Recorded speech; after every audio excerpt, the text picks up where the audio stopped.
오늘은 4.19 혁명 62주년이 되는 날입니다. 주제는 바다로 가는 강물처럼, 요 마스크에 쓰여 있는 것처럼 주제인데, 그 의미는 끊임없이 바다로 흘러가는 강물처럼 자유민주주의를 위해서 헌신 희생한 그 4.19 정신을 우리 후손들이 계승하고 또 끊임없이 확산시키자는 의미로 금년 62주년 주제를 바다로 가는 강물처럼 이렇게 정했다고 합니다. 우리 국회도 4.19 정신을 이어받아서 자유민주주의가 활짝 펴는 그런 의회가 되기를 희망하면서 발언을 시작하도록 하겠습니다.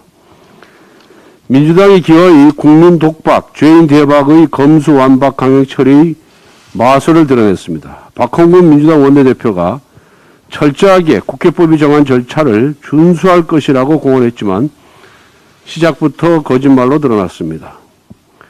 국민의힘과는 협의도 없이 저녁에 법사위 소위를 단독 소집했고 마땅히 전체회의를 통해 상정해야 함에도 묻지마 직회부를 강행했습니다. 또한 많은 언론인들의 요청에도 비공개를 고집하다가 마지못해 공개를 했습니다. 검수완박법이 그렇게 당당하고 국민들로부터 호응을 받을 수가 있다면 왜 공개를 하지 않으려고 하는 것입니까? 앞으로의 폭고 역시 예견되고 있습니다. 안건조정위원회 위원 선임부터 우려가 쏟아졌습니다. 안건조정위원회에서 강행 처리를 계획하고 무소속의 양양자 의원을 사보임한 것입니다. 민주당은 총선 때는 위성정당을 만들더니 이번에는 위성 의원을 모셔왔습니다. 박병석 국회의장님께 호소합니다. 헌법을 정면으로 반하는 검수완박법을 상정하지 말아야 합니다. 국회가 스스로 헌법을 위반하는 일이 없어야 합니다. 국회의장으로서 헌정 질서를 수호해 주시기 바랍니다. 문재인 대통령께 다시 부탁드립니다. 국회의 시간이라는 떠넘기기를 그만두고 대통령다운 모습을 보여주시기 바랍니다. 위헌적 요소로 가득 찬 검수완박법에 대해 거부권을 행사해야 합니다. 바로 지금이 헌법을 준수하겠다는 5년 전의 국민과의 약속을 지킬 시간입니다. 민주당이 국민 모두가 반대하는 악법을 기어이 통과시키려고 하고 있습니다. 악행을 방관하는 것은 악행을 동조하는 것과 마찬가지입니다. 저는 오늘 민주당의 입법 폭주와 이를 방관하는 정치인에게 김대중 대통령의 어록을 들려주고 싶습니다. 방관은 최대의 수치, 비굴은 최대의 죄악입니다. 어제 국민의힘과 국민의당이 합당을 선언했습니다. 지난 3월 3일 윤석열, 안철수 후보가 단일화를 발표한 지 47일 만입니다.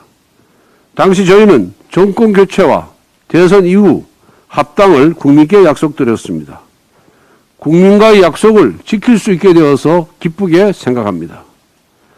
저도 국민의힘 원내대표로서 어제 합의문에 나온 정강정책 태스크포스, 민주적인 정당 운영, 공정한 지방선거 공천 등이 원만하게 이루어질 수 있도록 노력하겠습니다. 아울러 합당이 축하할 일임은 분명하지만 우리 앞에 만만치 않은 과제들이 놓여 있습니다. 부동산, 일자리, 코로나 등 민생 문제를 해결해야 하고 민주당의 입법 폭주도 견제해야 합니다. 비록 소수 여당이라는 한계가 있지만 주어진 조건에서 최선을 다하겠습니다. 의석수보다 중요한 것은 국민의 신뢰입니다. 우리가 먼저 헌정을 수호하고 민생을 회복하는 진정성을 국민께 보여야 합니다. 국민 곁에서 국민의 눈높이로 정치를 합시다. 이번 합당이 다시 한번 도약의 계기가 되고 다가오는 지방선거 승리의 초석이 되도록 합시다. 새로 오신 모든 분들을 진심으로 환영합니다. 국민을 위해 더 큰 하나가 됩시다. 민주당이 기어이 검수완박 법안을 통과시키기 위해 어제 법사위 소위를 개최 강행을 했습니다. 법안을 발의한 지 단 3일 만에 번개 작전이 이루어졌습니다. 법안을 발의한 이후 국민을 설득하려는 노력도 없었고 부작용을 보완하려는 노력도 없이 오로지 의석수의 힘만으로 무리하게 밀어붙이고 있습니다. 이런 막무가내식 밀어붙이기에 이젠 심지어 민주당 내부에서도 옳은 소리가 나오고 있습니다. 조응천 의원은 어제 민주당 의원들에게 친전을 보내 개정안 내용 일부는 위헌 소지가 있고 법 체계상 상호 모순된다고 공식 표명했으며 김혜영 전 의원은 페이스북에 국가의 형사사법 체계에 대대적인 변화를 가져올 이러한 법안에 대하여 충분한 논의 과정 없이 국회 의석만으로 밀어붙이는 것은 형사법 체계의 큰 혼란과 함께 수사 공백을 가져올 것이라고 썼습니다. 민주당은 검수완박이 만장일치 당론이라고 했는데 국민을 속이기 위한 거짓말이었음이 드러난 것입니다. 왜 이리 많은 의원들이 당론의 반기를 드는 것입니까? 국민을 위해 옳은 소리하는 의원들의 목소리는 범죄를 덮으려는 강경파들의 거짓과 선동 앞에 힘을 잃고 있습니다. 청와대를 국민에게 돌려드리고 대통령 집무실을 용산으로 옮기는 것도 절차적 민주주의 운운하며 공격했던 민주당 사람들입니다. 야밤에 상대당과 협의도 없이 기습 처리하는 것이 절차적 민주주의입니까? 국회법 58조 4항에 규정된 간사와 협의 규정도 무시했습니다. 국민들의 기본권과 직결된 국가의 사법체계를 자신들의 범죄 행위를 덮으려 악용하고 있습니다. 정권 초기에도 하지 않은 일을 임기 20여일 남겨놓고 강행하는 뻔한 속내를 국민들이 모를 것이라고 생각하지 마십시오. 민주주의를 팔아 집권한 사람들이 민주주의를 파괴하는 주범이 되었습니다. 문재인 대통령과 이재명 후보의 부정과 비리를 덮기 위한 국가 허물기를 국민께서 심판해 주시기 바랍니다. 어제 18일부로 사회적 거리두기가 해제되면서 대한민국의 포스트 코로나 시대가 본격적으로 시작이 됩니다. 한 치 앞도 예상할 수 없는 이 중요한 시기에 정작 집권 여당이었던 민주당은 당락에만 매몰되어 기득권 지키기에 급급했습니다. 하지만 국민의힘은 국민께 약속한 대로 새로운 대한민국을 만들기 위해 두 정당이 하나로 힘을 모았습니다. 이제 거대한 산을 넘은 국민의힘은 포스트 코로나 시대에 필요한 정책을 만드는데 모든 당력을 집중하겠습니다. 윤석열 정부가 국민께 약속한 공약 중 첫 번째가 바로 코로나19 극복, 회복과 도약입니다. 이제 국민의힘의 최우선 정책 기조는 포스트 코로나 대국민 민생 정책 발굴과 실현입니다. 부동산을 안정화시키고 서민들의 부채와 물가 부담을 줄일 수 있는 대안을 모색하고 제시하겠습니다. 중소기업과 소상공인, 농어촌, 청년, 여성, 장애인, 어르신 등 모든 국민에게 와닿는 현실적인 정책 대안을 마련하도록 하겠습니다. 172석이라는 의석수로 민생을 무시하고 법을 무력화하는 정당에 대응하는 방법은 더 많은 국민의 지지와 믿음으로 국민의 힘을 모으는 것뿐입니다. 이제 대한민국도 도약하고 국민의힘은 국민 섬김에 최선을 다하겠습니다. 네. 오늘은 왼쪽부터 하겠습니다. 김영식 의원님, 네, 간사님, 네, 말씀해 주시죠. 예. 과방 간사 김영식입니다. 글로벌 IT 기업들의 조세 회피 문제에 대하여 말씀드리겠습니다. 지난 15일 금요일 구글 코리아와 넷플릭스 코리아가 지난해 실적을 발표한 가운데 IT 업계에서는 이들 글로벌 기업이 제대로 된 조세 부담을 피하고 있다는 지적이 연이어 나왔습니다. 구글은 반쪽짜리 매출을 기입하고 넷플릭스는 매출의 상당 부분을 본사에 송금하는 방식을 통해 법인세 납부 부담을 지나치게 줄이고 있다는 것입니다.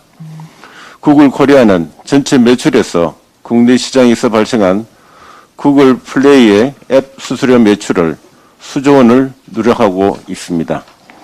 앱 마켓 매출액을 법인세가 저렴한 싱가포르 법인으로 계상하고 있기 때문이나 합니다. 넷플릭스는 국내 시장에서 벌어들인 수익의 80% 이상을 본사로 송금하는 방법을 통해 조세 부담을 피하고 있습니다.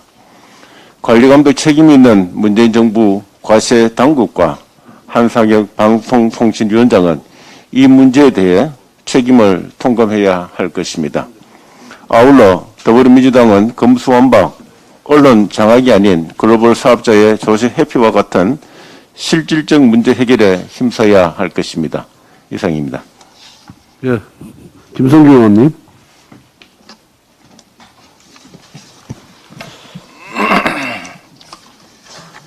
예, 김성교 의원입니다. 대한민국 농업을 위해 국민께 보고드려야 할 내용이 있어서 한 말씀 올리겠습니다. 문재인 정부는 CPTPP 가입 신청을 준비하고 있습니다. 그런데 CPTPP 가입에 따른 농업 분야 피해 규모가 연간 853억 원에서 최대 4,400억 원에 이른다고 합니다. 하지만 이것은 거짓말입니다. 정부가 밝힌 피해 규모는 중국을 감안하지 않은 피해 규모이며 중국을 감안할 경우에는 최대 1조 원 이상의 피해가 발생할 것이라고 합니다. 이는 역대 가장 큰 피해를 불러왔던 한미 FTA 체결에 따른 농업 피해 규모 연간 8,150억 원을 뛰어넘는 수치입니다. 대한민국 농업의 기반이 붕괴될 수 있고 특히 대한민국에서 사과, 배 등의 가수농가는 사라질 수 있다고 합니다. 이런 내용을 한국농촌경제연구원이 분석해서 농식품부에 보고했습니다. 그런데 정부는 이 사실을 숨기고 최소 피해 규모만을 국민에게 알리고 있습니다. 이상은 믿을 만한 제보자가 저의 의원실로 알려온 내용입니다. 그런데도 현 정부는 지금까지 피해 실체를 숨기고 있습니다. 이는 국민과 우리 농민들을 우롱하는 처사입니다. 문재인 정부는 한국농촌경제연구원이 분석한 피해 규모를 국민들에게 투명하게 밝혀야 합니다. 그리고 제대로 된 대책을 수립해야 합니다. CPTPP 가입 신청은 그 이후에 해도 늦지 않습니다. 원내 대표님에게 요청드립니다. 우리 국민의힘에서 농식품부와 한국농촌경제연구원을 불러 피해 실체를 확인해야 한다고 생각합니다. 만약에 공개가 어렵다면 비공개 보고라도 들을 수 있도록 원내 대표님의 이름으로 요청해 주시기 바랍니다. 감사합니다.